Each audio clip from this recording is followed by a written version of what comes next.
نبی معصوم ہوتا ہے اور نبی کا وارث عالم غیر معصوم ہوتا ہے۔ غیر معصوم کا معنی کہ اس سے گناہ بھی ہوں گے، اس لیے عالم کا گناہ دیکھ کر عالم سے دور نہیں ہونا، اس کے گناہ پہ پردہ ڈال کے عالم کے مزید قریب ہونا ہے۔ عالم جیسا بھی ہو معصوم تو نہیں ہے، غلطیاں تو ہوں گی۔ حضرت مولانا محمد یوسف بنوری رحمۃ اللہ علیہ، علامہ انور شاہ کشمیری رحمۃ اللہ علیہ کے شاگرد، جامعۃ العلوم الاسلامیہ علامہ بنوری ٹاؤن کے محتمم اور شیخ الحدیث، حضرت فرمایا کرتے تھے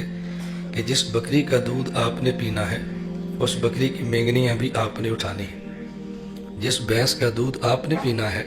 اس بھینس کا گوبر بھی آپ نے اٹھانا ہے، جس عالم کی خوبیوں سے فائدہ آپ نے اٹھانا ہے اس عالم کی کمزوریاں بھی برداشت آپ نے کرنی ہیں۔ ہم عالم کی خوبیوں سے بہت فائدہ اٹھاتے ہیں اور اس بیچارے کی چھوٹی سی کمزوری آ جائے تو اس کو طوفان مچا دیتے ہیں۔